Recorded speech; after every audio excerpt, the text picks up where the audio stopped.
and gentlemen, what is going on? Another week, and you know already what it is. Another episode of For the Love of Wrestling. This is the Flow Show with your host, Brian Andrew, Quincy Jones Go, and of course, conspicuous by his absence, the $2 champ who, first of all, I just want to say, if I would have just went along with you two and just said Alexa, then me and him would have tied.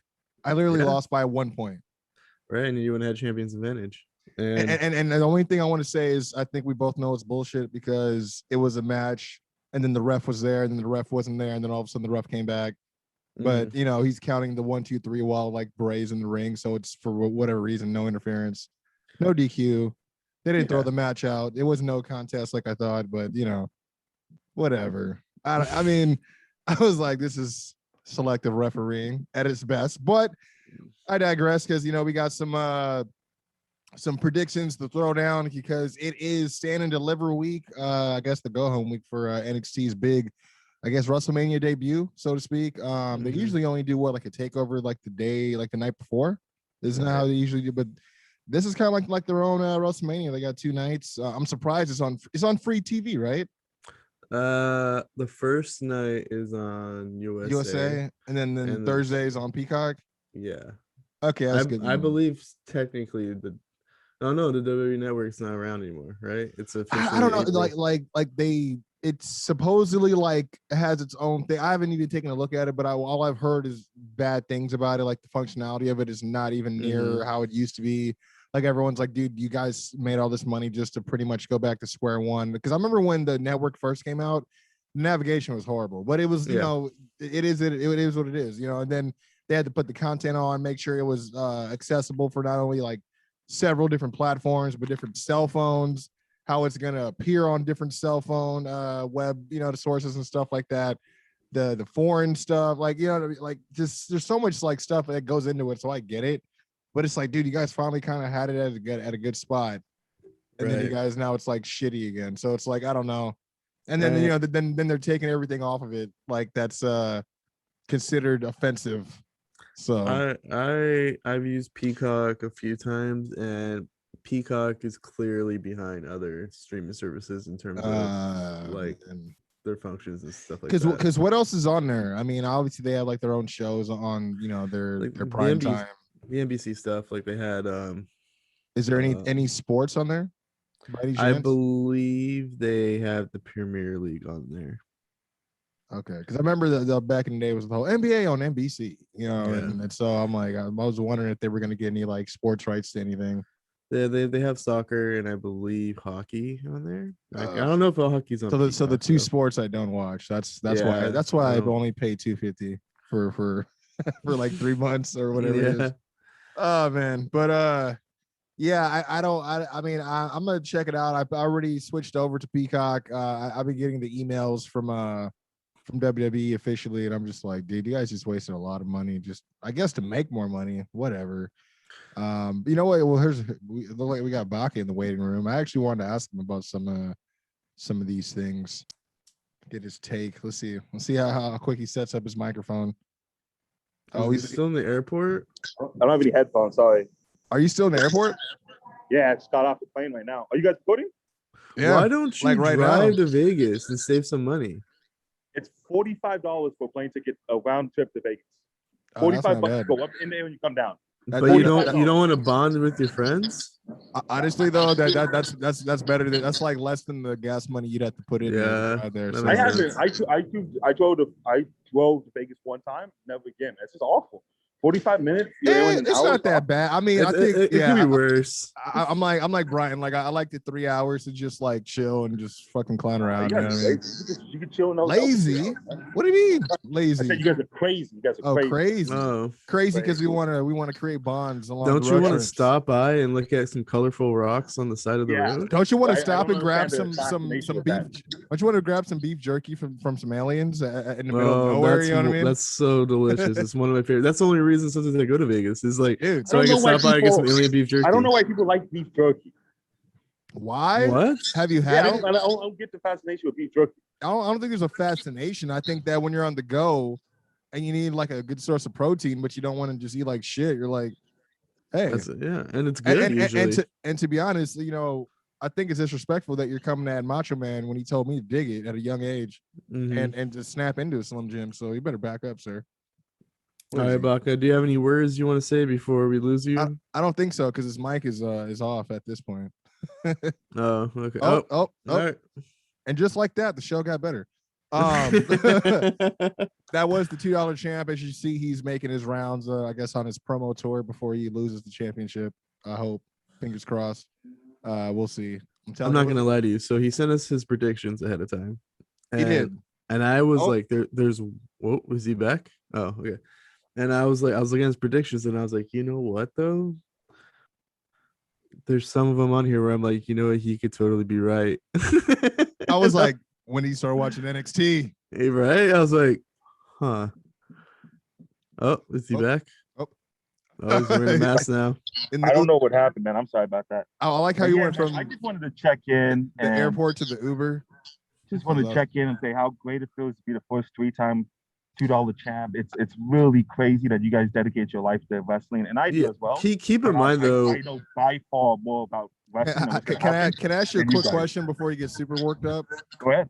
How do you feel knowing that you lost you won due to 1 point of technicality? Because ask any driver.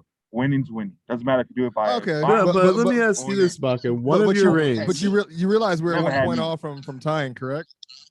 Listen. No, I'm just it's a yes or no question. Listen, that's it's a yes or no question. That's the business. We're in it for the drama. I'm just asking.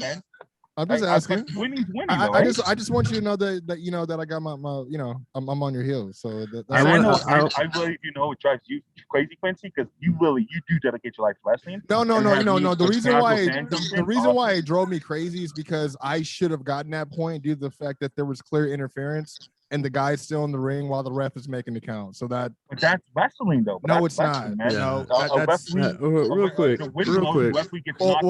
Well, Baca, before you blow yourself up, hyping yourself over in the Uber, we wanted to talk about your predictions here. It looks like you actually did some homework, huh? Listen, I know. I watch NXT all the time. I'm a big NXT guy. I've never heard you say anything like any 2 cents about unless it's like Adam Cole or like Undisputed or Pat McAfee. I've never heard you really. The best thing about NXT is that some of these are like very 50-50 decisions because NXT at one moment could just be like, fuck it, we're gonna put this guy right now. But I'm confident. I gotta tell you though, like one of Mania. Mania, we're gonna have to do it in another time or something. Because we were. Do you have a free night this week, Baca? Do you have a free night this week? Yeah, I mean, yeah. Only you always say that, but then you're like somewhere in the fucking. You're like after anytime after 2 a.m. I'm free. I got Tuesday night. I'm free. I got a meeting at a strip club, but after that, I'm free. What time's your meeting? 8 o'clock. That's perfect because I get off work before then, so I can do that. So you want to do it before 8 o'clock? Actually, just do it in the strip club. We'll be good. That'd be dope, man. Show the $2 champ lifestyle. You know what I mean? Living the gimmick, dude. Living the gimmick. You know. Miami next week. I was gonna say, so yeah, you're not even gonna be in town, right? Well, why are you going out to Miami? Next weekend. Yeah, well, why? Saturday morning. Oh, I forgot. Because you're the surprise entrant in the Andre the Giant. I do want to make it clear that Baca says he's a 3-time champion, but in one of his reigns, we'd skip TLC and a takeover in the same reign. That's true. And you know what? Ric Flair has more than 16 champions, but that's how the history book shows. Hey, don't remind him he's gonna call himself the Brock Lesnar of wrestling, and he's gonna take it as a compliment. Where we're gonna be mad at him. Tell everybody about it. It's the number one thing on my BlackPlanet.com bio, the $2 champion. I love it. I love that. I love the reference. That was awesome. So I just want to check in, man. I'm over here in beautiful Las Vegas. It's hot. I'm gonna go to the hotel. I'm gonna get drunk. I got a show tonight. You know, why are you wearing a hoodie if it's hot in Vegas? Because I did not know. He left in the morning. Plan trips. So. Okay. Oh wait, what hat you got on? There you go. My LA. Still got to rep that West Coast while you're in the West Coast. That's what's up. And let me ask you one question before you get out, because we were talking about the whole Peacock thing and WWE Network. You hear about how Peacock's been taking some stuff off the network? Yeah, which I understand. Right? I was about that. Yeah, I was gonna ask how you felt. I mean, there was some stuff I felt like, obviously we joke about the Vince McMahon like N-word one, but then there's like other stuff that's like kind of part of history too, right? Like I think about all the awesome. I thought they took the Vince McMahon one out. What else have they taken up? I heard. I mean, Roddy Piper going half blackface. Yeah. I mean, I really doubt that they're gonna keep any of the Smoky Mountain tapes where New Jack is talking about O.J. Simpson. Yeah. So I think Kurt Angle talking about bestiality is probably not going to be in there. No, I mean, you can't like, so what? They're not going to have the Attitude Era. The Attitude Era is not going to exist. I mean, that's why a lot of people are. They're kind of already going crazy with their reaction, saying, "Oh, they're going to have to take out everything." I'm like, all the DX stuff is gone. You know what I mean? I'm just taking out all the bad wrestling too. Like I don't. Yeah, that's what I was gonna say. I think there's some good with some bad. So I've seen you. I'm like, you can't erase history. Sorry, they don't respect them doing the. They don't respect them doing the podcast. You're the person who wants to protect Confederate statues too, Baca. No, I just you can't. Come on, guys. It happened, man. It happened. You know what I'm saying? I understand taking the N-word thing out. The blackface thing, I don't know. I'm not too upset about that. But, so you're saying that we leave in Triple H calling Booker T nappy hair. Okay, cool. It happened, man. So you're gonna take out the Attitude Era. That's what we're saying. Yeah, I just want to ask you about that because I know you're that's some of your favorite stuff. Same as me. We kind of came up on the same era, so. But yeah, I appreciate you checking in, champ. I know you got business to take care of, man. Yeah, take a shot for both of us and have a good show tonight. Quincy, give me some hope that the Hurt Business is just a walk and they're gonna run in and interfere. Okay, so the only hope I can give you is that MVP said the Hurt Business isn't over. They're just restructuring, I guess, is what they're like. Basically, like the concept is still alive. They just got rid of some employees. Now they're looking to, you know what I mean? Nothing says a strong African American faction like Baron Corbin. I was just about to say, I was like, please don't tell me that Baron Corbin joins too, right? Like, yeah. So we destroyed the whole business, so Baron Corbin could be inside. So Baron Corbin's the Owen Hart. There we go. Yeah, there we go. So did I. Well, isn't there? I could be wrong about this because I've been watching Raw in segments, not entirely through. Yeah, I speed through. Her Business can't interfere. Or can't be at ringside or something at WrestleMania, right? Shit! So you think this may be a word? So they're not. I would like that. I don't think it is. I think they legitimately got rid of it. Okay, if they do execute it, the only way it would be great is if it didn't come from MVP and Bobby, like it came from like Cedric and Shelton, like they're trying to get their spot back. They're like, well, we were smart enough and clever enough to make it up to y'all by thinking, well, there is no Hurt Business, so technically. They could protect Bobby too by having them interfere on Drew's behalf too. That's true too. I don't understand, man. Hurt Business was. But this is wrestling, man. Why would you? Okay. So let me tell you about that. You want to know who made the call? The one person that made that call. I made sure I wanted. Yeah, your boy Vinnie Mac, bro. Vinnie Mac's 75 years old, and I don't think he really understands what the Hurt Business means to brothers like. He's like. He said, I think the Viber Wars are over, fellas. Yeah. No. So this is what it said, that Vince alone made the decision to break up the group. He was set in his choice to fracture the group even after MVP and Lashley both spoke up and not being in support of that move. It's indicated that both MVP and Lashley tried to meet up with Vince again about the idea, but after that meeting, Vince dug his heels into the situation even more. And a lot of people are saying that based on that decision of Vince being so insistent on trying to break them up, it's been like a huge blow to backstage morale, something like that. Man, well, you know what? He's making it up. He's making it up to us. He's letting Chris Jericho be on the Stone Cold podcast. Well, everybody was saying they're like, okay, you can tell Vince he's not sweating AEW if he's not, tripping on that. But as far as the Hurt Business stuff, like when you think about it, you got to think about it. If you're on the Raw roster, you're like, yo, every week we see the Hurt Business bringing it, you know what I mean? Yeah. And then y'all just break them up for no rhyme or reason. Like, and we know we know for a fact maybe Cedric Alexander get out of this, but Shelton Benjamin's career is over at this point. Yeah. Yeah. I mean, dude, immediately Cedric already got announced for the Andre the Giant Battle Royal. And I'm like, man. Dude, big business. Yeah, but I was like thinking, I'm like, he's gonna win. Who won the Andre the Giant Battle Royal last year, Quincy? I don't know if they had it last year. Exactly. They have it, right? Think about it. I don't think they had it. Yeah. No. Yeah, because of COVID. Yeah. They couldn't do it because of COVID. Right. But the year before it was Braun Strowman, right? Well, COVID's over now, so I'm excited. I mean, I don't know. Did you get vaccinated yet? I got the natural vaccine. I got 2 pounds of antibodies sitting in my chest. You got 2 pounds? 2 pounds? What is it, like shellfish? Like, I was gonna say, don't say you got 2 pounds too loud in Vegas, bro. You may get you may want to watch out. Might get rolled up on. Beautiful day in Las Vegas, man. We got a great show tonight. I can tell. Look at that sunshine, man. Just shining off you. I feel it. Hey, enjoy yourself out there, man. Enjoy yourself. I appreciate it, guys. Enjoy the company of the belt because it's not gonna be with you. Happy that I'm champion. It really does. It's like one of my It's what gets me out of bed some days. Some days I'm like, you know what? So you're gonna get a tattoo of $2 on you just to forever. I'll make this announcement right now. If I come out of Wrestlemania season the $2 champion, I'm going to get a Flow Show tattoo. I'm telling you guys right now. Wait, hold on. Can we does that mean you can lose it at Takeover and win it back at Mania, and you'll get the tattoo? Hey, that was funny, Cookie. That was funny. I like that. Or do you have to run through both shows? I don't know. It's how my boy Finny Mac wants to play out, man. You know, I'm a babyface champion, so you got to think about what's best. I don't know. You're like a tweener. NXT thing though. I would say Quincy's the babyface champion here. I've only won. Well, yeah, I'm the babyface. I've only won once. I'm the underdog. You're kind of an asshat, Baca. So I would say you're the. Thank you. All right, man. He said thank you. I know. Pleasure talking to you, Baca, man. Definitely enjoy your time out there.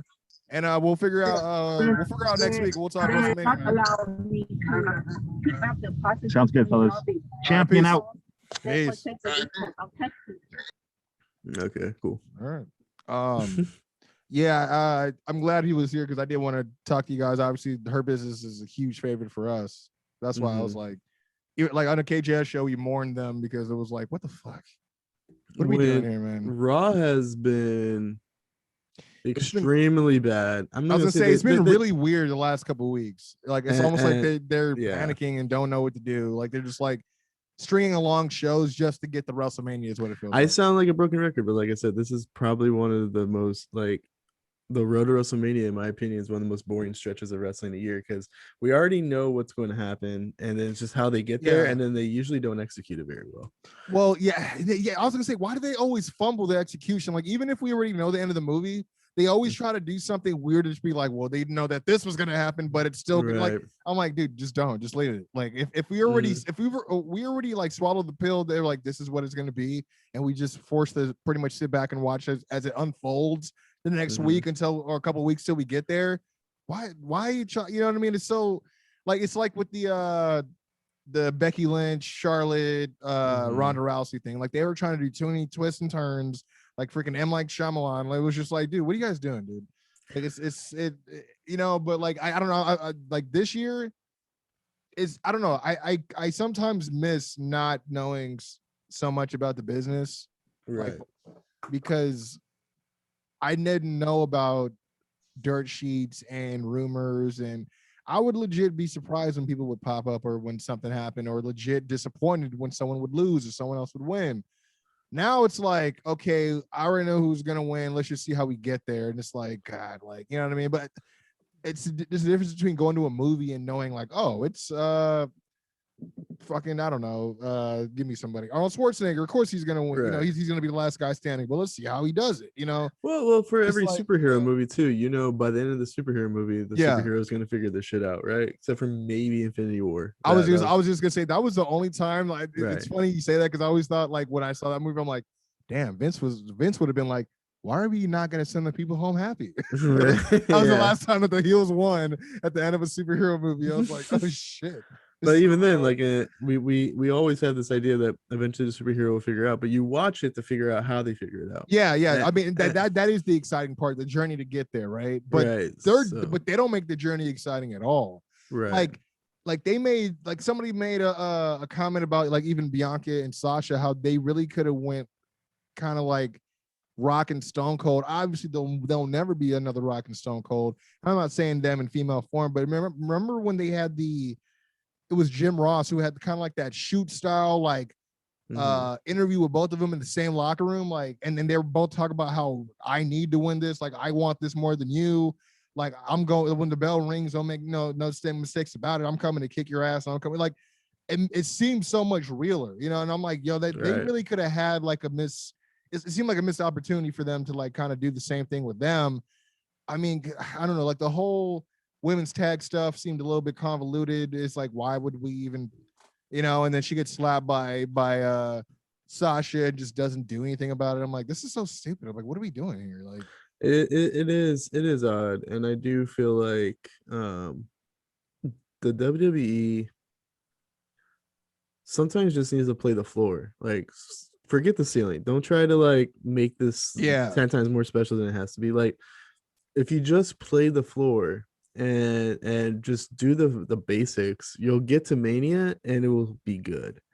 Yeah, they're trying to do too much before Mania, where it's like, dude, just save it for Mania, keep the ship steady, you know what I mean, but still keep us interested the whole time. Like, which I don't think is that hard, because you guys run a show yearly, like year round, which that's your job anyway. So just don't over focus on it, you know what I mean? Don't overthink it. Like, just think about, okay, how can we make this story make sense in the next, 6 to 8 weeks before we go to Mania, you know? And I don't want to take, like, I get it that this is 3 hours and 2 hours of program on both shows a week, but like NXT would sometimes, way back in the day, would be like, all right, we're not going to focus on this story this week, we'll focus it on next week, and they would break it up like that. And sometimes, they were really good with the how they would organize it and just switch everybody over. So if you want like 1 week, you don't always have to have Sasha Banks and Bianca on the same TV show at the same time. Maybe one of them has a match against somebody else, cuts a promo on the other person, and then the next week the other person does it, and that's 2 weeks right there.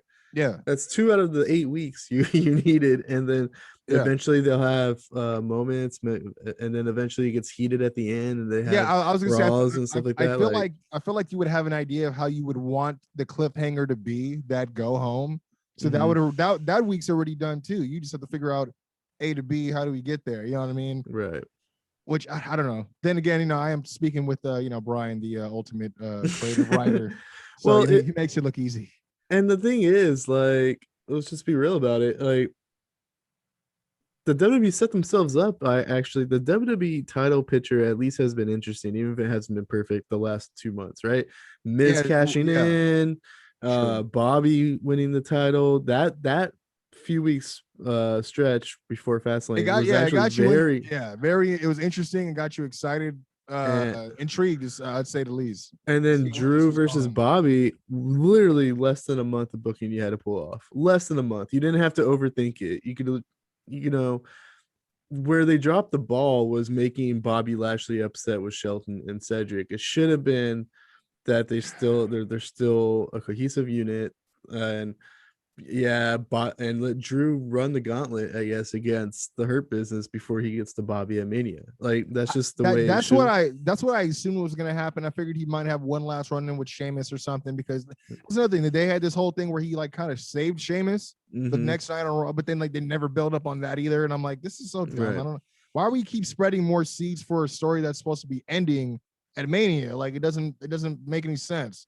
But I'm with you. I thought he was gonna run the whole gauntlet with Hurt Business again, but it's just like, dude. So we have Bobby being mad at Shelton Benjamin and Cedric at, who dropped the belts basically just so that AJ and the New Day could freaking have a match at Wrestle. It's like, this is so dumb. Like, it doesn't make sense. Like, they've been hot. No one's been able to beat them. Now that they have Bobby with them, why wouldn't they have more confidence? And you know what I mean? Like, it should have been like strength in numbers, strength in gold. I think we've all been waiting for that trifecta. I mean, I think the only thing we were missing is whether it was MVP or, like, I'm still hoping maybe a Keith Lee would join them for the US title type of deal. But you know what I mean? Like, it's just like, they've been such a force on Raw ever since the pandemic. It's like, they deserve it. You know what I mean? They kind of deserve that moment. That's why I was like, dude, this is dumb. Like, and you know what? Like, if it was Keith Lee instead of Baron Corbin, I think a lot of people would be like, oh, that would have been great. I don't like it, but I do. But what like what a way! If it was Keith, like what a way to like a return back. Like you know what I mean? Right? Like for him to be like not even be thought about. Like people wondering where he is, but throughout the night, you know he's not on the show, so you're not thinking about him. You got McIntyre kind of being overconfident, trying to take the threat on head on, and then out of nowhere, freaking Keith Lee just makes a statement. Like that would have been a great look for him. It's like for example, you don't like it because of Shelton and Cedric, but if that's the sacrifice you're gonna make to put Keith that much more over, you take it, right? Like Keith is better than those two combined type of deal. Because because if you think about it too, like if you just added Keith on top of everything going on, yeah, he might be able to win the United States Championship or something like that. But it would be like, all right, we're now flirting with the group maybe getting too big or oversaturated because like what's Sheldon gonna do or stuff like that. Yeah, true. But I would still like to see it at full strength, maybe with the Keith Lee for a while before we decide who we're gonna keep and not keep. I mean, just to see what it looks. I mean, can we get let's get a visual going real quick? I mean, and then at this point, Baca would probably make some sort of retort about WWE being scared of like a. They don't want to give the all-black group all the power. You know what I mean? It's kind of a scary sight. I don't know. We got to dial them back a little bit. I don't know, but it's just frustrating because now, like in a weird, I'm gonna be honest with you, like I would say the Hurt Business kind of carried her off for the majority of last year. I would say between them and Drew, collectively, absolutely, yeah. And now. And Randy, I'll give Randy. I'll put Randy. You'd have probably the two. Yeah, I would say Randy as well. I would say, but you have the two most popular acts on your roster now in a big feud leading to Mania. That's actually perfect. Like, obviously Raw for the most part it's been kind of lame, but that's how you want it, right? The two most popular acts on your roster, having a match at Mania, and it just sucks because it's like, okay, you're building the Mania. I get that maybe you don't want Bobby Lashley to get cheers or whatever like that. I still think people low key are going to root for Bobby Lashley regardless of what's going on with the Hurt. I keep forgetting about the fact that they are going to have like people there, and that may be a reason why Vince is doing all this shit because he's trying to make sure that the people he wants to get, because he realizes letting people in means that he can't, freaking have the candid music, right? Like, or the candid reaction, so he doesn't get to control what they cheer anymore, right? For like a second.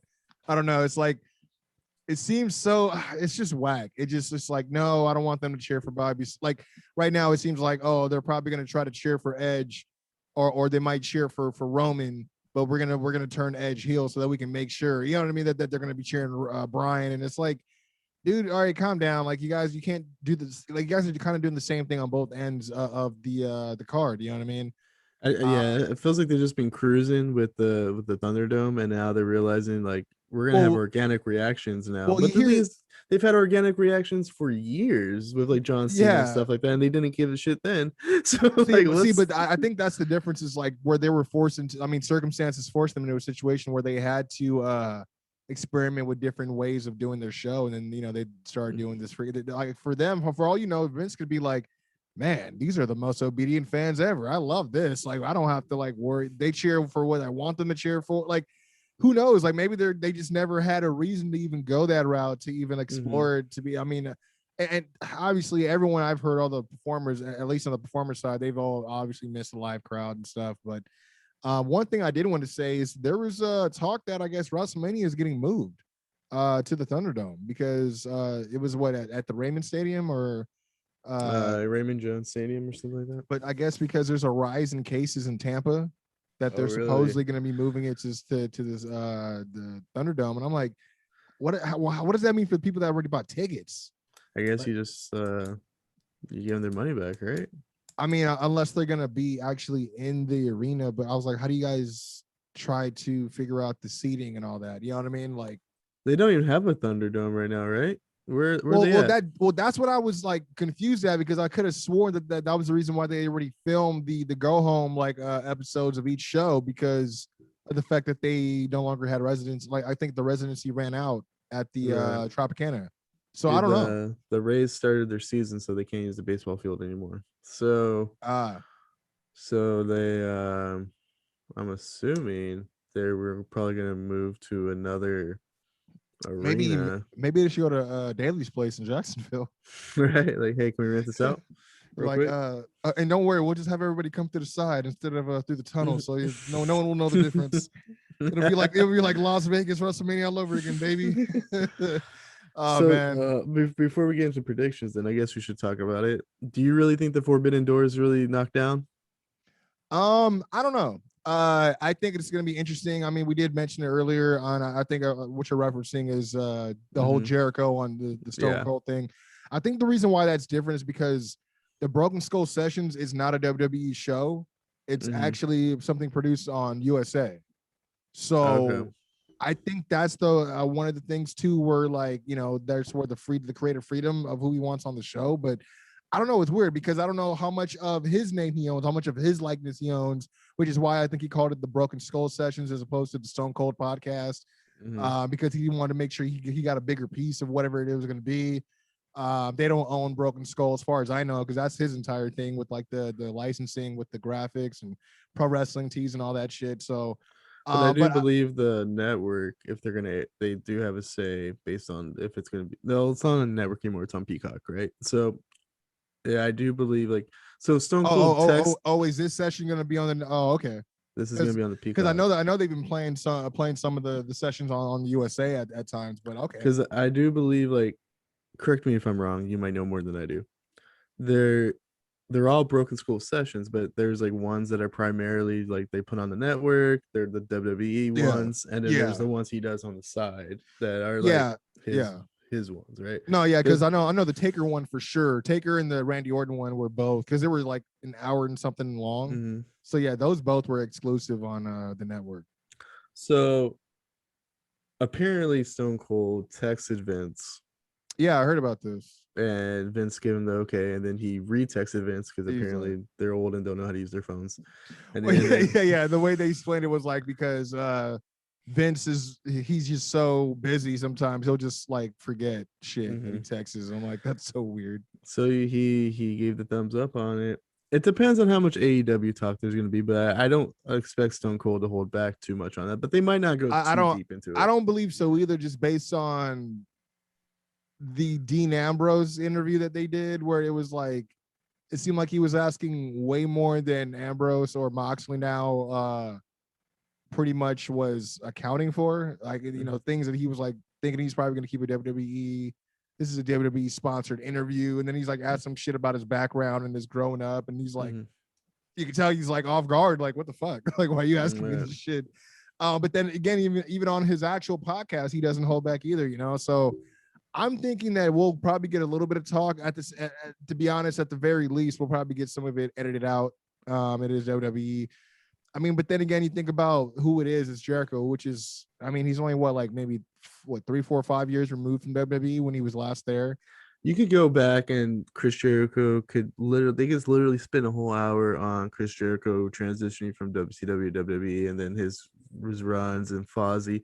And they might get to the point where they don't even get to AEW, because a lot of this is based on the historical aspect. I was gonna say it might just end up. It might end right at the night that he beat him and Rock, right, for the Undisputed Championship. They may just only make it that long, but who knows? I mean, I'm sure. I mean, because the thing, Jericho, I believe, is the one who helped Austin start his podcast when he first started, because Jericho was already doing his thing. So they are both obviously creative, so I could see Jericho wanting a little bit of a creative in terms of well, can we also talk about this? I'd like to talk about this.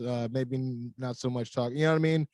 Right. Because Chris Jericho, he's not part of the elite who he's not Khan, he's not Cody, he's not. But he's basically the next person. I was gonna say I think he's someone who contributes without an official title, other than just professional wrestler over there. I don't think he has an official executive position with the company at all, which I think that is, I don't know. I feel like it's a win-win, right? Because you got people that are going to, it's almost like WWE were so desperate for a rating. They're let's get one of their guys on our show, but we'll make it watching on our network. This might be the most viewed Broken Skull sessions, just to see if they've talked since about Undertaker, probably. And, it might get up there. You know what I mean? And so I'm intrigued by it, but I don't think it's going to really do it. But some people may not watch it because they've kind of soured on Jericho like in the last year and a half. You know what I mean? So yeah, and like I was listening to Steven Larson talk about it, and I'm saying that because I don't want to steal this from them, but they made a good point too. They're like, well, let's just say like AEW's getting some steam. They're really good, but like if there's gonna be one person who's on the AEW roster that's gonna be on Broken Skull Sessions, it's gonna be Chris Jericho. It's like he's technically got the WWE pass and on all that. I mean, like, they're not gonna get Kenny Omega on there. Like, I mean, but it is kind of interesting because I was gonna say the only other person I could think of, but then again, it'd be like Moxley, right? But Moxley obviously has some, I don't want to say disparaging things because obviously his truth is his truth. I'm not going to take away his experience.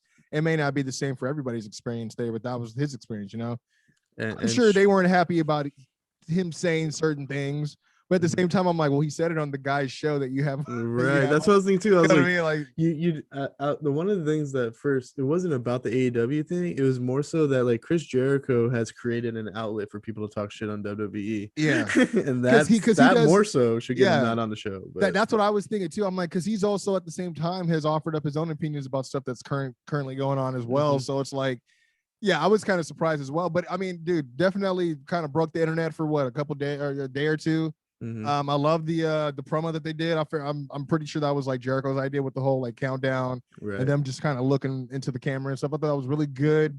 I don't know if this means the forbidden door is open. I don't think so.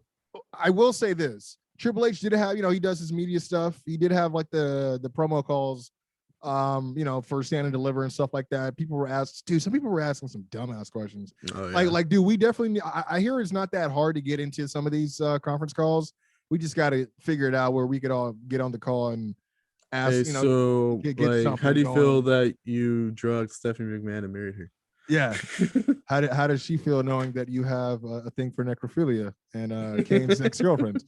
No, so he was asked about like AEW, WWE, and he made it sound like there's possibility to, he has to give the company answer, right? Which is always like, if there's something that's going to make sense or something that's going to be beneficial, you know what I mean? But, he didn't shy away from it, which, I feel like this, you'll ask him about Enzo Amore trying to return, he'll be like super duper like low key about it. But if you ask him about AEW, he's like being super open about it, so. I honestly think, this is a very vague comment about the whole situation, but it's just like, you know what, like once Vince is no longer in the picture, I'm not saying dead or anything, I'm just saying not in the picture anymore.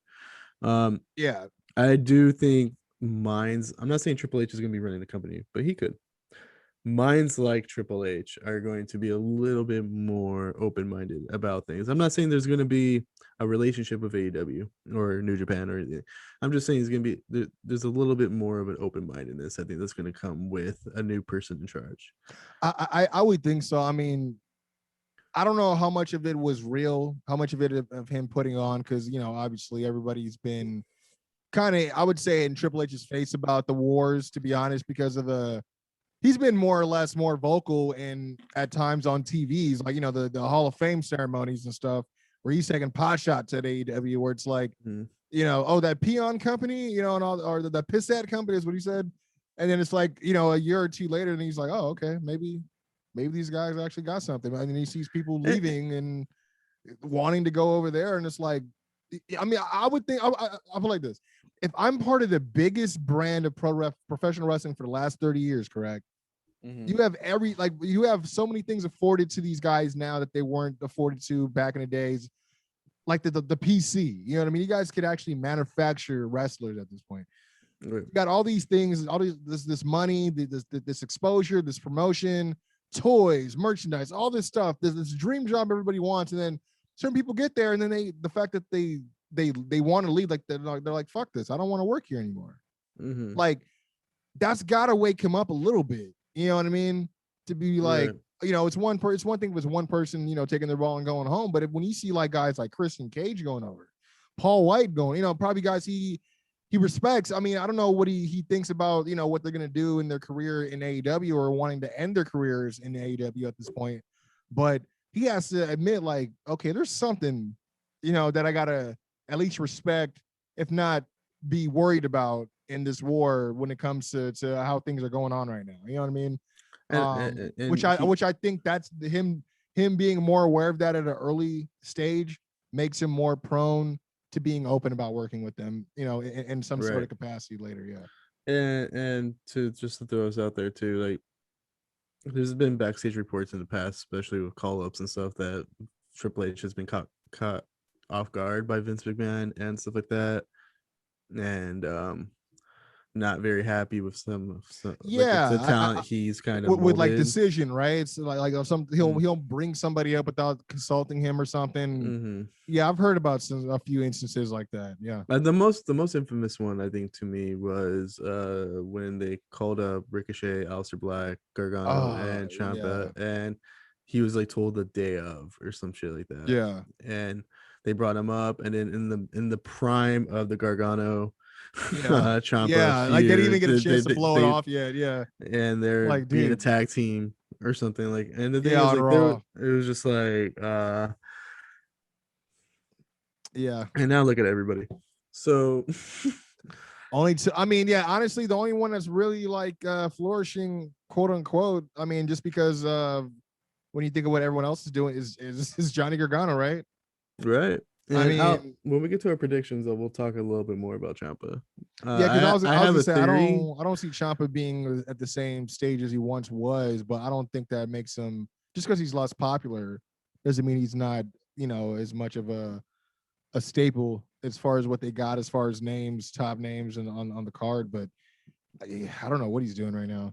It's weird because he has an injury history, but at the same time, I think he's the most reliable NXT person to put on a decent feud, if that makes sense.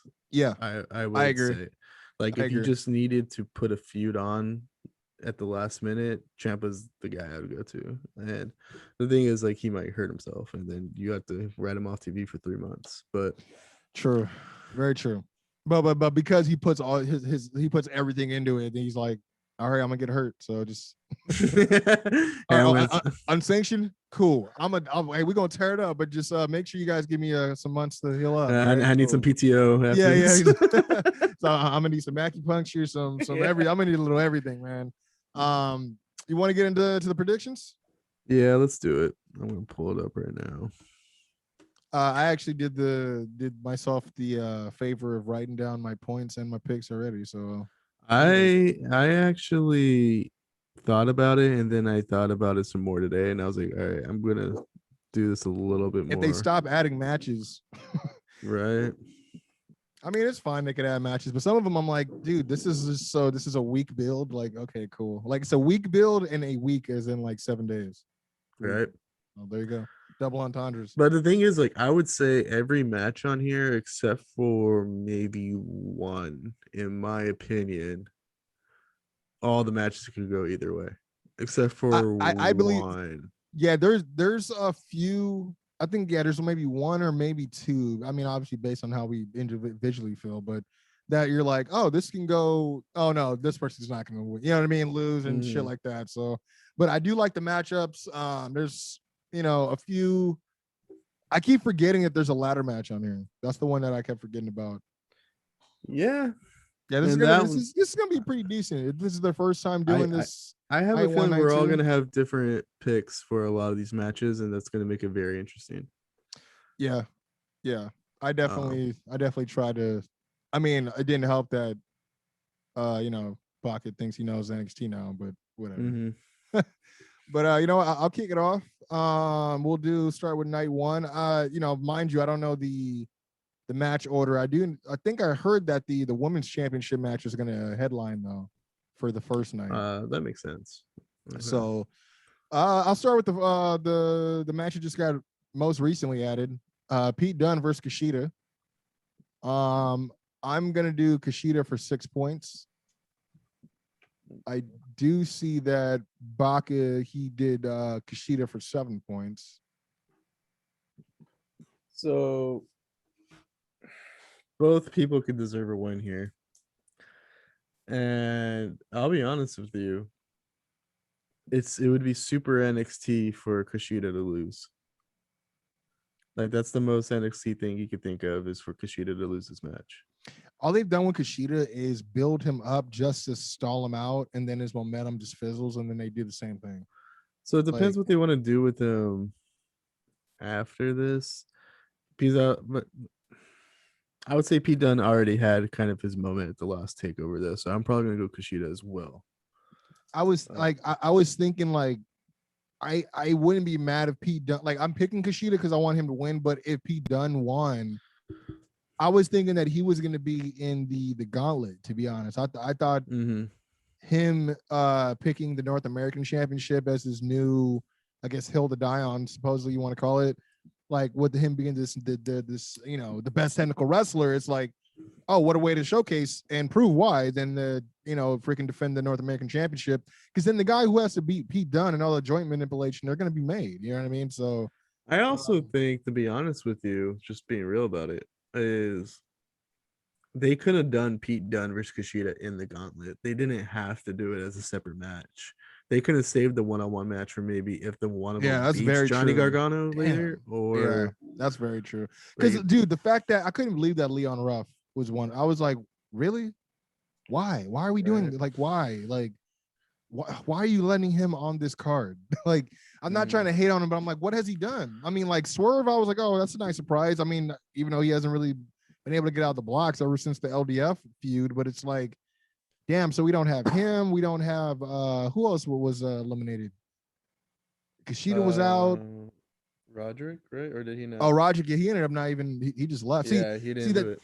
I had I'll save it for the gauntlet, but how many points did you want for Kushida? 5 points. Cool.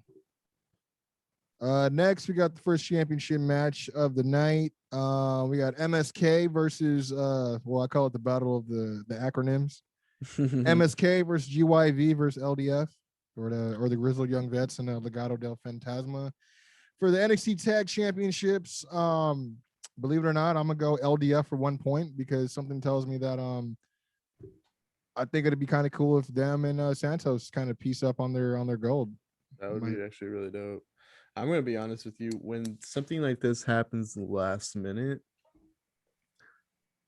I sometimes think they go for the swerve a little bit. That's honestly the reason why I was thinking LDF, because when I talked to my brother about this, he went for Grizzled Young Vets only because he's like, he pointed out, dude, they were in, I think, the finals for the Dusty Classic last year, and they lost. And then they came back this year saying, no, we're going to win it.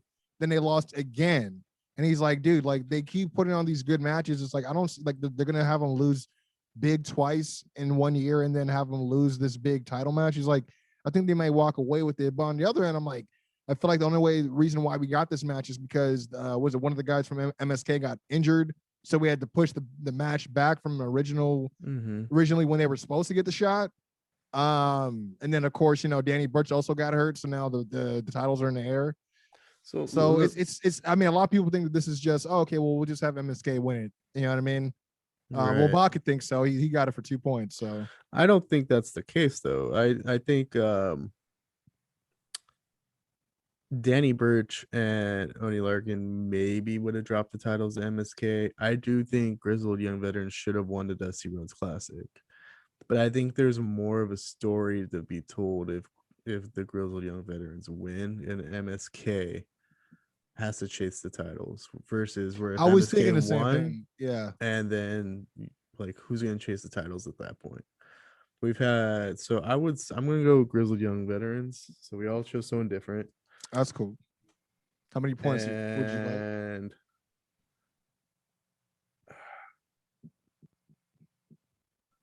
I'm not confident, but I'm also feel like there's other matches where I'm even less confident on. So I'm gonna go 3 points for Grizzly Young Veterans.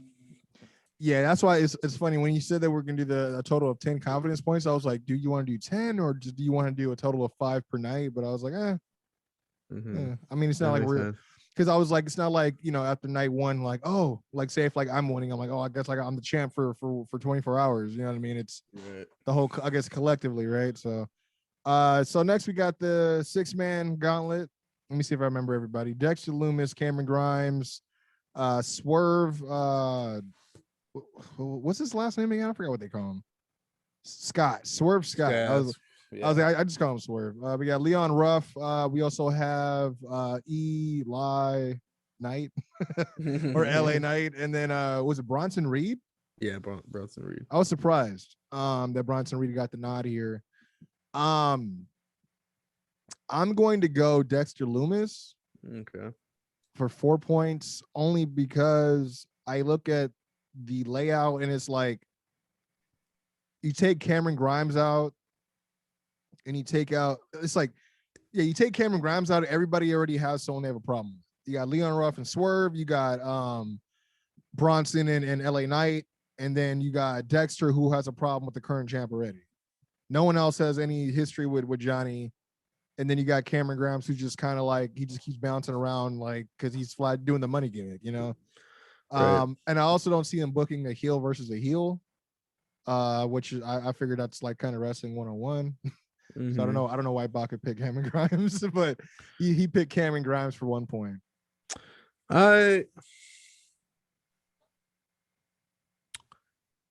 Yeah, like Dexter Lumis makes the most sense, and I think that's why like NXT might not do that. The only thing that I could think of, this is the only thing I could think of, and this was part of my pick on Quincy Jones show. That's why I like to do different picks, since I get, you know, the freedom to do two different situations on both our shows. But I floated the idea. I'm like, well, technically Strong didn't get eliminated. He could come in as number 7 at the very end.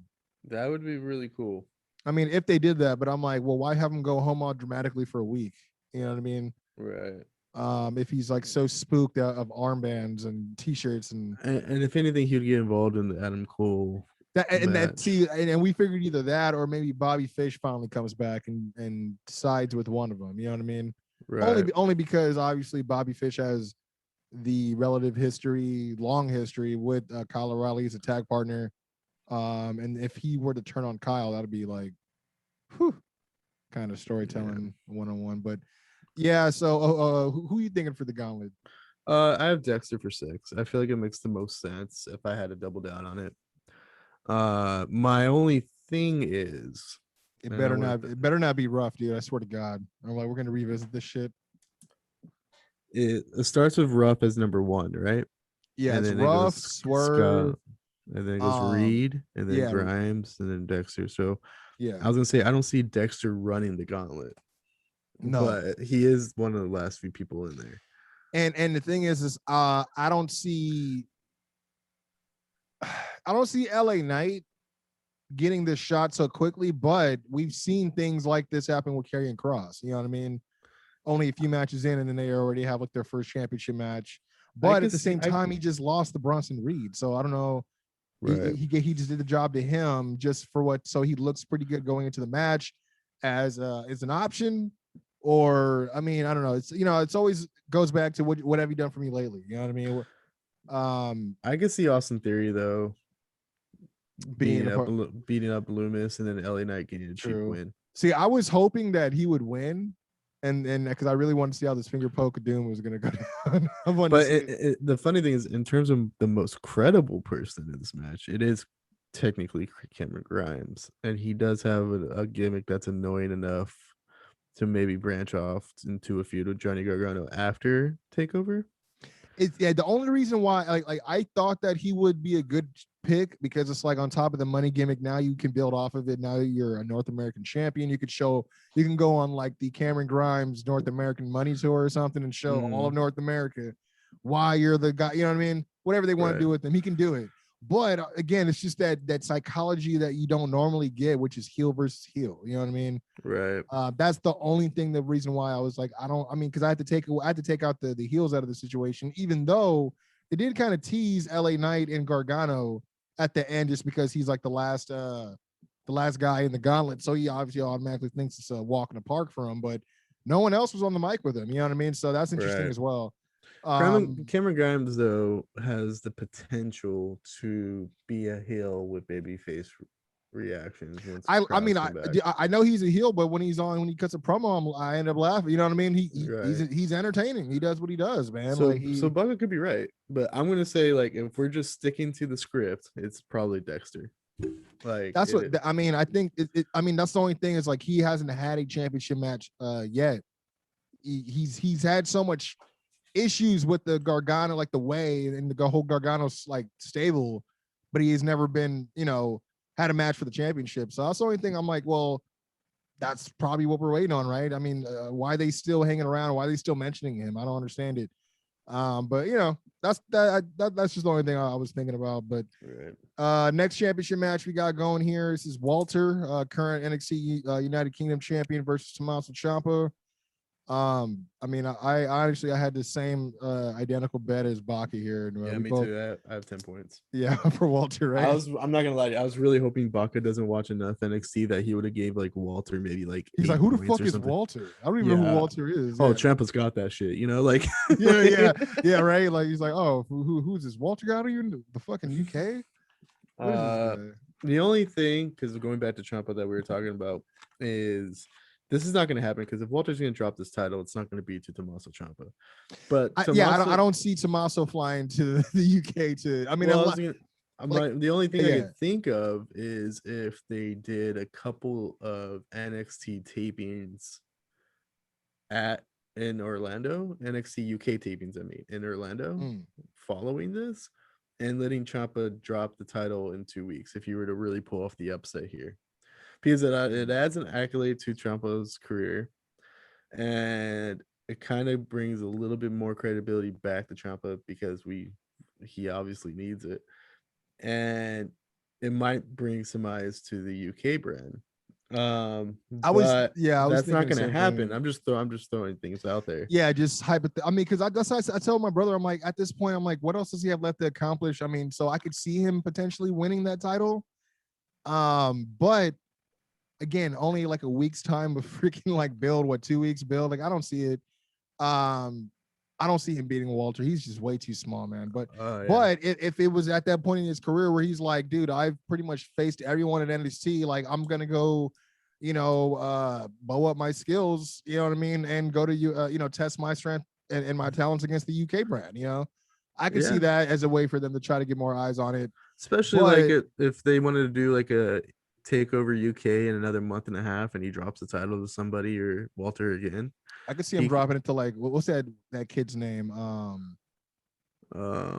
He has like the red contacts, I think. Dragunov? No. I think it's Dragunov. Because I was gonna I wanted to call him Drago for some reason, so I was like, I know that's part of his name.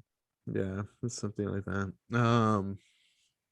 But yeah, obviously, this is 10 confidence points across the board because we know Walter's going to win. But I just thought it's intriguing. Ciampa brings that intriguiness to it a little bit. But I imagine that we might see the Timothy Thatcher reemerge and turn on him. Yeah, that'd be dope. They've been teasing this. Obviously, it's not a result of him being kidnapped or beat down, but they keep kind of toying with it lightly. With his absence, I should say. It's obviously COVID related with a few other guys, but it's like, if you guys are gonna do it, then you guys might as well pull the trigger on it for sure. But let me see what's this guy's name. I'm on the NXT roster page right now. Isn't it like? Damn it. Yeah, his name is with an I or something like that, right? Yeah, you're right. What is this kid's name? It might be let me see. Oh, here we go. I was gonna say thanks. Has a link for the personnel, and then it's just like no link at all. Let's see NXT UK. Here we go. I'm just kidding. Is it Ija? IIJA Dragunov. Igna or something like that, maybe. I always hear people say the name and it comes off a lot more smooth. Like it's a lot smoother when people say his shoot name is it ILYA? Ilja Alja. Maybe it's Ilja Dragunov or something like that. Yeah. See, that's how you know I don't watch UK because I would what's his name? Oh yeah, I heard the matches are extremely good though. I just can't see guys beating the shit out of each other every week. Just It's Thursday. You know what that means. That's like, all right, man. I don't need to see 15 chops in 1 hour right now. I just 15 forearm shots and guys with freaking blood red chests and shit. Yeah. I'll admit though, like some of the UK guys, like Trent Seven and like Tyler Bate, I like quite a few of their characters. I just wish they were in the regular NXT brand. I do. I mean, because they kind of got whisked away, and then you don't like. I mean, like I don't know what Tyler Bates doing. Last time I saw him, he had that match with Walter, and it was a great match. Right. But speaking of matches, the end of night one here, Io Shirai defending the NXT Women's Championship against Raquel Gonzalez, and this might be a surprise, but I'm gonna go for Raquel Gonzalez for 2 points. I have no idea what to do here. I will tell you that I would have had way more confidence points last week than I did this week for Raquel, only because they did that whole thing throughout the night with them two beating each other up, and Io's still standing and not being, you know what I mean. But the week before then, I was like, I think that Io is being a little bit too overconfident with her walking down and like, hey, here's the contract. I went up to bat for you, so I want to face you. Let's do this. You know what I mean? I'm like, she hasn't done that with anybody else before. And they've been doing a lot to shine Raquel up in the last couple months, to be honest. But in NXT's women's championship history, though, I'm going to throw this out there, and I want to hear your thoughts before I make my decision. They'll build somebody up, but if they have how should I put this? Like a dominant champion, they don't just drop the title to that person right away. Yeah, they got to create like a But story. They've been building Raquel to be probably the next best person in the women's division. They really it's have. The final match of the night. Which is surprising because they have like a Toni Storm in there, which should be number 2. Mm-hmm. But she's kind of been like low key. Like they've been putting a lot more juice into Raquel for sure. I feel like they're moving the Tuesday nights, and I don't know if they're like they have this idea that Raquel is the champion going into Tuesday nights, but I'm probably going to say Raquel too. Okay. And I'm going to give it 1 confident point. You gave her 2? I gave her 2. Yeah. It's one of those things where, because like everything on paper says it should be Raquel, but at the same time, like, and it's very NXT if they just wanted to be like, you know, Io Shirai, we'll just let her hold it for another 6 months. I mean, because how long has she been champion? Like for now, like almost a year. I was about to say, like, I think she was champ all last year, correct? Charlotte dropped the title to her in a triple threat match. That's true. May or June. Oh, at that In Your House, right? Yeah. Yeah, so it's almost like by the next takeover after this one, I'm sure it's coming up on a year. Yeah. All right. Well, we got Stand and Deliver night 2 to break down here. If I can get my okay, there it goes. So we got Amber Moon and Shotzi Blackheart, the current reigning women's or NXT Women's Tag Team Champions, since they're separate now. Going up against The Way and Indy Hartwell and Candice LeRae. I'm gonna say Ember and Shotzi for 3, and the only reason why is because I feel like it's kind of too early to take the belts off them. Even though I get it, they already who was it? The Dakota and Gonzalez just had the titles, right? And they lost them the same night they got them.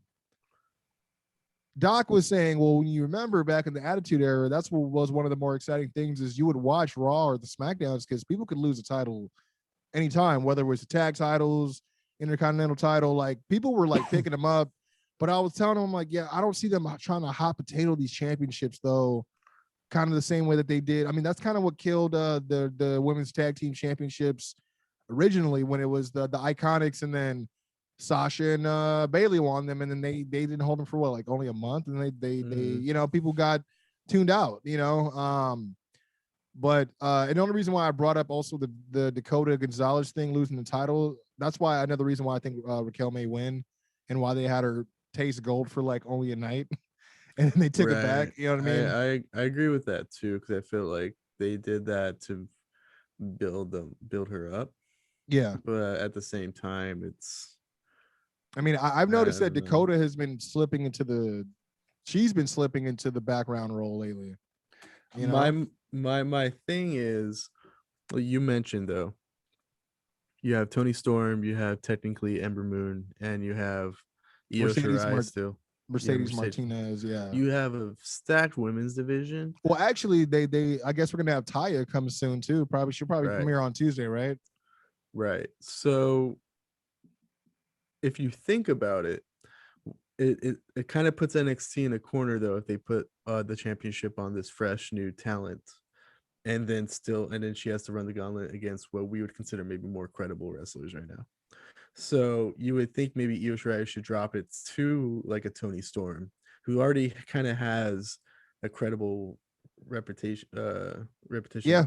And I mean, she was her drop it to like Raquel, or she was UK Women's Champion at one point, right? I believe so. Yeah. Because if you put on Raquel, I hope that kind of might make the division more stagnant, because like you shouldn't have Raquel drop it anytime soon. Then, if anything, you might want to build to Raquel versus Dakota Kai separately first, and then Raquel come back out of that and have another championship match and beat whoever's champion at that point. I feel like the only I'm still picking Raquel though. I can see Raquel holding the title for maybe a good 4 or 5 months, maybe 4 months, and Taya is the one that has to take it off of her.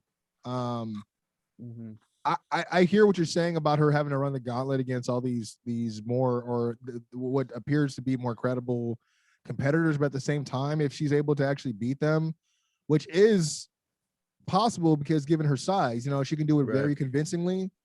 I think that might help her more than hurt her in the long run to start to get people more, having a more believability factor in her as champ. That's true. Because she still has that height, she still has that power. I mean, I was very surprised with the end of the War Games match, and this is back in November. I feel like they've been kind of setting her up for a while. Is if you remember, she powerbombed Io Shirai to win the match through the table. I mean, it's one of those things where I feel like they've been kind of what's the word? Sort of preparing her for this for some time, just trying to figure out how they're going to get her there and just slowly building her up. But as you can see, I have less to talk about this tag match as I went back. But I'm going Ember Shotzi just because for 3 points, I don't see them switching it right away. Do I want to see the Way plus Johnny and his title? Yeah, of course. Everyone likes to have that collective unit full of gold, but I don't think it's going to come so soon. If anything, I think it's going to come in the form of the Women's Championship and the North American Championship with Johnny and Mrs. Gargano. But I'm going Ember Shotzi for 3 points. Baca said the Way for 3 points on this one. Where do you land, Brian? I'm actually going Ember Moon and Shotzi Blackheart for 8 points. I don't think NXT seems like they were very frustrated with how the WWE tag team division looked. Didn't that make it seem like Triple H was like, all right, you know what? Screw this. I'm tired of you like fucking with us. Like we're just gonna get some belts made. Like I don't fuck with this. So I think like especially with the title change happening the first night, they wouldn't want to hot potato the championship again. Like that's what I'm thinking as well, because they haven't really faced anybody or defended it since up until now. They've had like 2 impressive matches each team, but I don't see them. They haven't really proven that they're a threat to. I mean, I think they beat them actually they beat them to move on, I believe, in the Dusty Classic. So it's like you guys really aren't really that much of a threat. So but I'm the same as you. I don't really see it going, getting too crazy on this. I think it'll be a good match regardless, but I was going to say one more thing about the Io Shirai Raquel match is one thing that if NXT has a flaw of sorts, it's when they put a championship on somebody and then they drop the title and then they've already reached their peak and they no longer have anything relevant to do. And I do feel like if Io Shirai loses, she's going to be put in that position. And if Raquel Gonzalez drops it in 4 to 5 to 6 months, she's going to be put in a similar position there as well.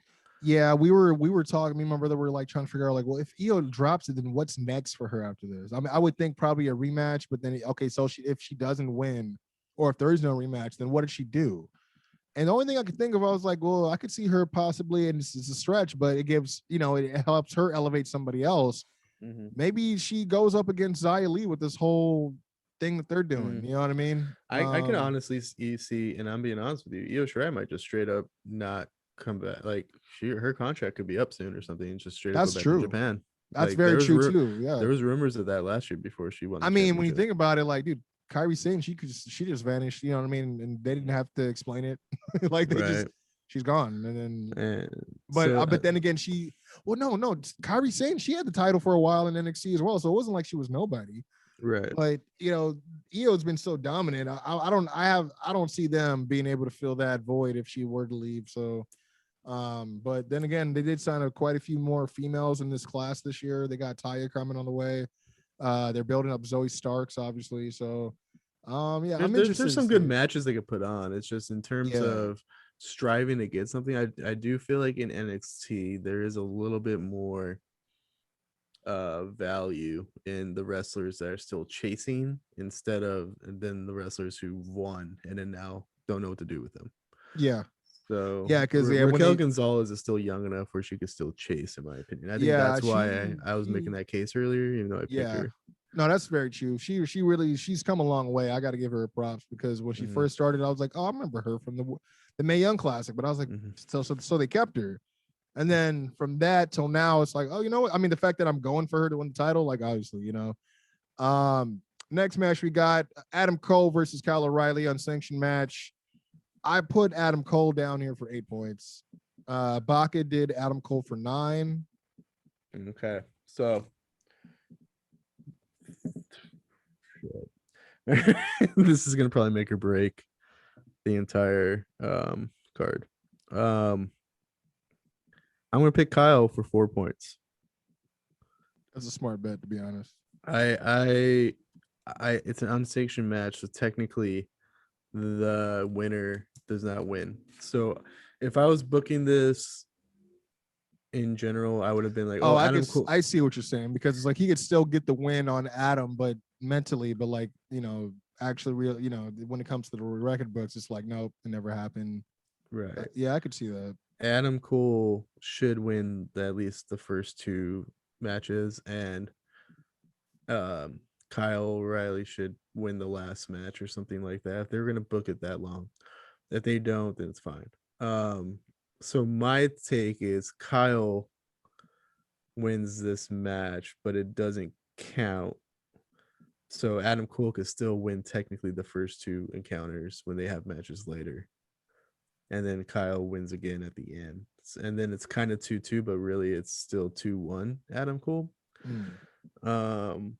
I'm going to go Kyle because I think it's going to really piss Adam Cole off if Kyle wins, but he's also going to be a heel about it and be like, you technically didn't win anything. That match never happened. So I think Kyle wins this match with 4 points, though, because I'm not entirely confident. No, I was going to say that's why to me that's like the smart bet, because it's 4 points is pretty safe as opposed to freaking not. If I'm losing and I'm like, all right, I need this 8 points, I'm like, fuck. Right? but what I did was, if you notice, I made sure that I had the same pick as Baca, so I can't allow him to get ahead of me either. So if anybody but Baca, or yes, we gotta get. It's like Edge and Roman Reigns, and this guy's Daniel Bryan. God damn it, we gotta get this guy. We got Johnny Gargano versus to be determined for the North American Championship. I mean, to be honest, I still think that either way Johnny's gonna win. I put Johnny for 7 points. Baca did Johnny for 6 points. I think it's safe to go Gargano here, because then you got to really dig deep and like, well, who's really going to win the 6-man gauntlet match? And who's going to? Yeah, I mean, I think about some of the names that are in there. I'm like, well, to be honest, the only people that would be kind of, I could see only half of the people in the match actually being able to hold this title seriously. You know what I mean? And one of them that I don't think it will be, ironically, held the title already, which is Leon Ruff. So right. It's not that I don't think Swerve can. I don't think they believe that in him that much yet. Cameron Grimes, I think, is a name that could possibly do it. But again, the heel versus heel thing. Bronson Reed, I think, is another guy I think who has been on the cusp of greatness for a while. I could see him getting a break as well. I don't know if he beats Gargano. I mean, he can because he's bigger than him, obviously. But again, it's weird just to have this cold match against people who don't have any Cross. They don't have any involvement with each other from the past. Again, the only person is Dexter, but again, I still don't think Dexter needs a title. I don't know how Dexter functions as a character with a championship. You know what I mean? I don't know how it's even. I'll be honest, looking at this gauntlet, I like a lot of these wrestlers, but nobody's in here that makes me go, you know what? Like Gargano could just keep the title. I don't give a shit. Like yeah, exactly. That's I don't see any. Like I said, Bronson has the size, so it's possible. Cameron has the charisma; he could definitely carry it. LA Knight, he's still new, though he does have the charisma to do it, but he's still new. He's too new. So that's why I think the only three that are really, have a chance. Those are still three guys I don't think are going to beat Johnny. So how many points? Bronson Reed is, I think, the X factor. Yeah, I think he's the only one. Yeah. The thing is, Leon Ruff's a heel now, right? Is he? I don't think so. I don't he's not a heel, but he's not like a pure babyface anymore, well, right? He's been getting bullied by Swerve, so I don't know. He's been trying to, that's why he like attacked him during the entrance. He's been trying to get his comeuppance. Yeah, but I do feel like that's not a babyface thing to do either. True. He's gonna run the gauntlet, I think, a little bit though. I think he's gonna beat Scott. I think he might sneak past Reed, and then Grimes wins, and then Loomis wins, and then Loomis again. I hope he doesn't beat. If he beats Reed, dude, I'll be kind of pissed off. Like, come on, dude. Yeah, they're gonna try to push it. I was like, oh, upset, blah blah blah. But I don't think so. How many points did you want for Johnny? I'm gonna give 7. 7 points as well. And we got our last two matches here. We got Jordan Devlin, I guess reigning champ versus Santos Escobar, interim champ for the Cruiserweight Championship. Ladder match. I'm going Santos Escobar for 5 points. Cool. I'm going Santos as well for 9 points. Santos. Oh man, that's so you're pretty sure about this one, huh? It's not that I'm sure, but if I'm thinking logically, you want to put the title on somebody who's already in the States. I was thinking the same thing, not someone that's, he could have, I don't know how long they're planning on keeping like Jordan and Walter out here. Mm-hmm. That's one thing Triple H said on that call I was talking about earlier is them learning from their mistakes from last year. They were able to plan ahead to kind of fly them in. Right. Or I don't know how they got it. Maybe secret channel. I don't know. I don't know what the travel bans are in the UK right now. Yeah, it's one of those things where I don't see Jordan staying out here for long. They may make the most of it and give him a pretty hefty run and then have him, drop it to somebody else. I wouldn't mind if he dropped it to someone like a Kushida. But that's because I want to see Kushida as a cruiserweight champion anyways. I think it's kind of piss poor that they have one of the greater junior heavyweights ever from New Japan and they're not even putting any gold on him at all to be like the cross. He's not the standard bearer for anything, and he should be. He really should be for people in his weight class. But I digress. Baca said Jordan Devlin for 5 points. Jordan Devlin's obviously the wrestler that I feel like Triple H, NXT, the UK, it doesn't matter what it is, has more stock in. But like I said, like you want to have this championship on NXT every week. So, and if Jordan Devlin's still a fixture of your UK division, then I think you need to bring the title like home, like officially. The other thing I'm thinking of is the fact that he has two guys, Raul Mendoza, and what's the other kid's name? I always call him Joaquin Wild. Yeah, I always call him Joaquin Phoenix for some reason. And I know they're in the match because when I looked it up on Wikipedia, they were listed as being pretty much coming out to the ring to corner him for this match. Mm-hmm. So Jordan doesn't have any friends. Jordan also could be the next in line to face Walter. I don't know. Like I don't. Maybe when Ridge Holland comes back full recovery, maybe they'll try to get him to go to the NXT UK. Yeah, I don't know. Jordan Devlin, they have a lot of stock in, but I just think like you don't want to put all your money on that COVID's going to get better, especially with the flying situation. And the fact that we were just talking about the cases rising in Tampa with the whole WrestleMania situation. It's like, come on, man. You guys are really putting your guys in certain situations now. But I think that's going to be one of the to quote Triple H on that call. He said a lot of these matches all have the possibility to steal the show, and I really believe that. I agree. The only ones I'm not, I mean, I'm like whatever about, or like the one I know I'm gonna take a break on is like probably the women's tag team match, and it's not because I don't like them. It's like to me there's less at stake in terms of everything else they've already built up.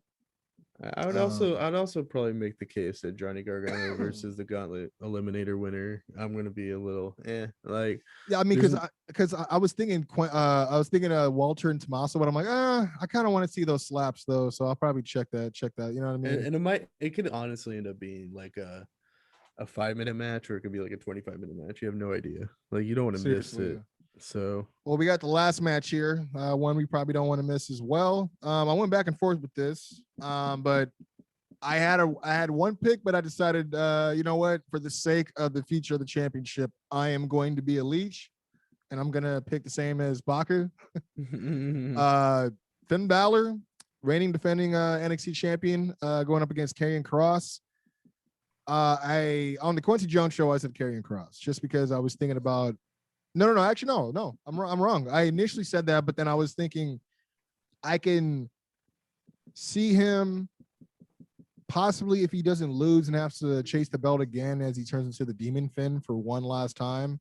But then again, I was thinking, well, he's done so well without needing the Demon Finn that he can win and then have Karrion Kross challenge again after the fact. Tells him he can bring his demons. He doesn't care. And then Karrion Kross could be the guy that kills the demon. You know what I mean? Right. I think it will be Finn Balor just because I think we could finally get him versus guys like Tommaso Ciampa for the title that we haven't gotten before. Not that I miss him or anything, but where the hell is the Velveteen Dream? You'd think he'd be somewhere along. Maybe they found out more information or just felt like, you know what? Let's just not deal with it right now. This is the biggest week of NXT brand history. Let's not bring him up ever. Yeah. So yeah, we'll be straight on that. But yeah, I'm going Finn Balor for 9 points. Baca, he threw down Finn Balor for 8 points. So it's on you. Cross for 2. 2 points. I mean, because that one could really go either way. I'm not gonna lie. But the reason I picked Balor is because if he loses and there's not a rematch, what does Cross do? Yeah.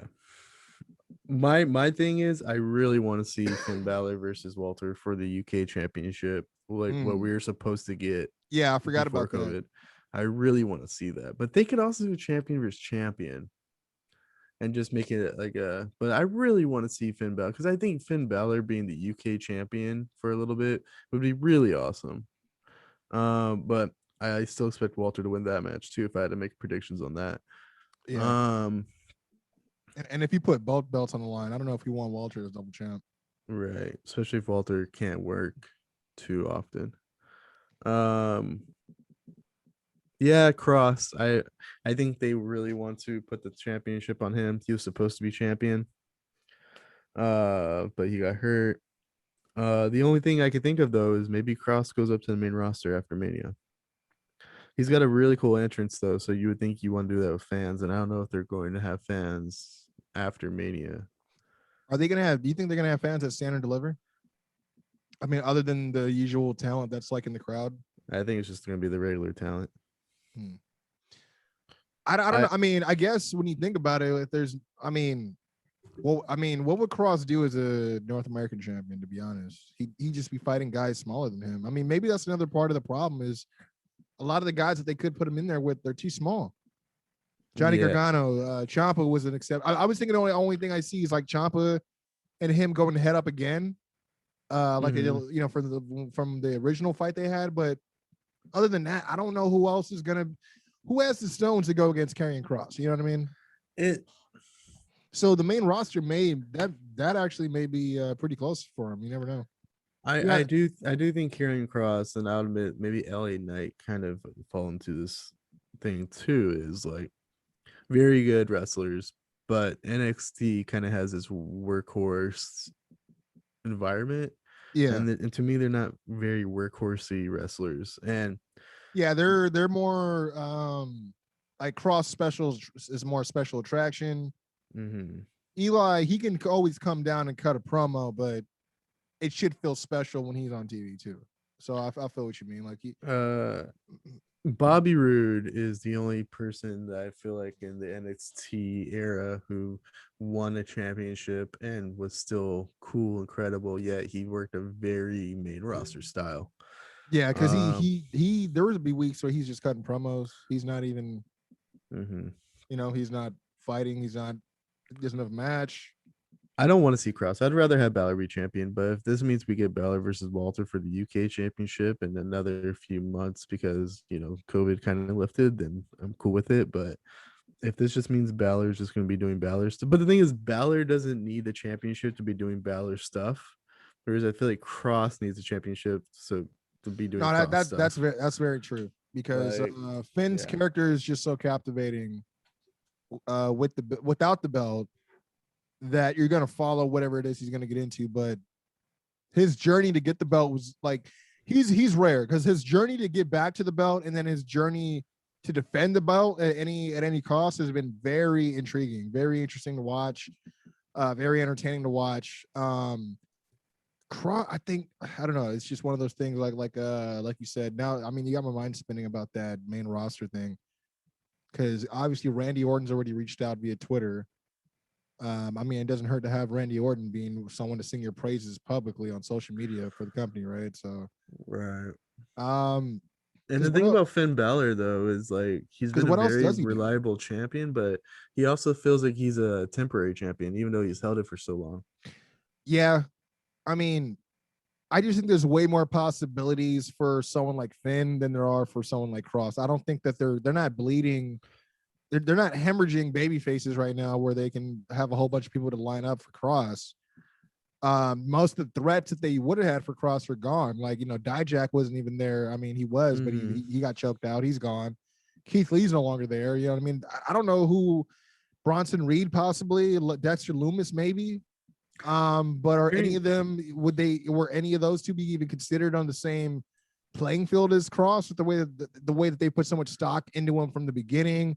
The entrance, just that they obviously see him as a special project. I don't know if they've built anyone else up that seems like they can be an actual threat to him or serve as competition, like legit competition to him at this point based on that, though. You know what I mean? So, I do think Karrion Kross, if he wins, he's going to be an 8-month to 1-year champion. And it's only based on if he's going to the main roster and they have to drop the title off of him. He could literally hold that title for 1.5 years, because just like you said, they haven't really built anybody else up to really compete. Yeah. Adam Cole and Kyle O'Reilly are doing their own things. Like, maybe if Kyle O'Reilly gets out of the Adam Cole situation 6 months to 8 months or 1 year from now, and then he challenges, that would be interesting. Yeah, I can see Kyle versus Cross. I mean, that they have kind of like similar styles in terms of like the striking, the submissions and stuff like that. But again, who does Cross face throughout that whole thing, though? Because I mean, like, I don't know. I mean, the only you probably get a Balor rematch, and then maybe like I can see Ciampa. But then, I don't see. Again, I don't see anybody else who, I don't know. I mean, even like, to me, the best feud he's had to date was him and Damian Priest. Yeah. Yeah. And he's gone too. You know what I mean? So let me look at this roster. Is there somebody who's hurt that we're not thinking of? I mean, again, I don't think they're going to award a Velveteen right now.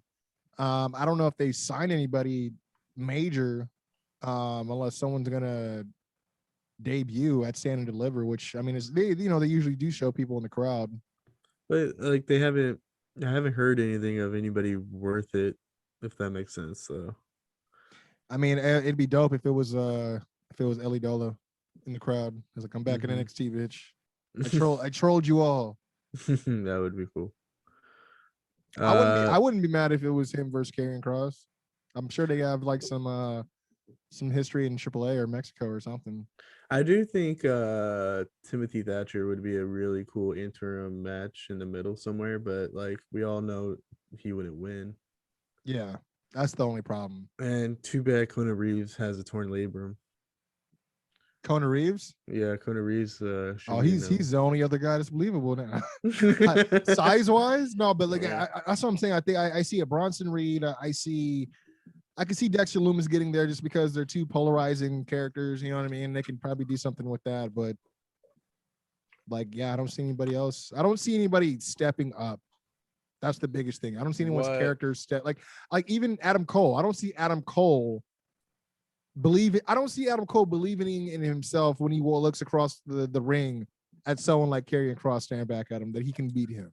You know what I'm saying? The thing is, Karrion Kross is so dominant that even if you made him to a babyface, he'd still be kind of heelish. Yeah, because everyone else is gonna be smaller. So I could see a Finn Balor rematch, and then maybe in the middle somewhere you do a triple threat with Adam Cole, Kyle, and him. Just like throw it in there, just to kind of continue their feud, but really, and to also get across a match. I could see that because you got the built-in drama of them reluctantly having to work together to take him out, kind of thing. Yeah, maybe like Johnny Gargano, Shawn Michaels. Mm-hmm. See, that's the thing. That's the one person I keep thinking I should get back to the world title is Johnny Gargano, but I'm like, dude, not at the expense of Cross. No way. Like, he's way too small. Like, just in comparison, you know what I mean? It's like he'll put on a good match though. Yeah, but he'll carry that shit and then lose. Yeah, I don't see Karrion having any more long matches. Like I see the Finn Balor one, but it's like again, I don't know. I think Finn Balor and him, if I had to put money on it, it's gonna go 15 minutes. I would say like between 15 and 20 for sure, but I don't think he's gonna be like that against everybody that he defends that title against if he does end up winning. But we'll see. Well, I guess we'll see, man. That was night 1 and night 2 predictions for the Flow Show $2 predictions championship. Of course, we had to drop down Baca's predictions by proxy. Who's all he also gave us full reign to edit said votes whenever we want. So yeah, just make sure we put an asterisk next to it. But no, man, you guys check in with us next week, see who's still standing as a champ. I didn't get a chance to say it to Baca while he was on, but he kind of has to defend the title twice in 2 weeks, huh? Back to back. Right. Yeah. Well, it's basically twice in 1 week almost. Yeah, that's true. And yeah, just based on when we do decide to put the WrestleMania predictions out. But remember, I think we both get 2 extra WrestleMania bonus points, right? Yeah. Yep. So if we're doing it both nights combined, then I'm assuming we both just get 2 points to start off, and then we predict all of them.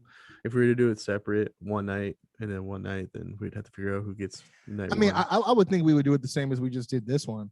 Okay. With the nights. I'm not against it. I guess we'll see how it works out, and then we'll figure out if we want to do it again. But I want to say thank you guys for tuning in with us and always checking out the show. Every week we're here to talk wrestling, man, and a little bit of sometimes politics, some of the hot button issues, as you know. Wouldn't be controversial without it. But I want to thank everyone for always showing love, you know what I mean, sharing what we got going, man, and checking out all the episodes. And you could do so. That's going to be on the Young Baca Productions Podcast Network. Of course, we're also on YouTube. You can check us out at For the Love of Wrestling. And follow us on social media at Flow Wrestling Show and then Flow Wrestling Pod on Twitter as well. Again, we are your host. I'm Quincy Jones Go. Brian Andrew. We will definitely keep you guys updated with the predictions. And then we're going to have more predictions next week. So stay tuned for that for WrestleMania week. Until next time, we out. Peace.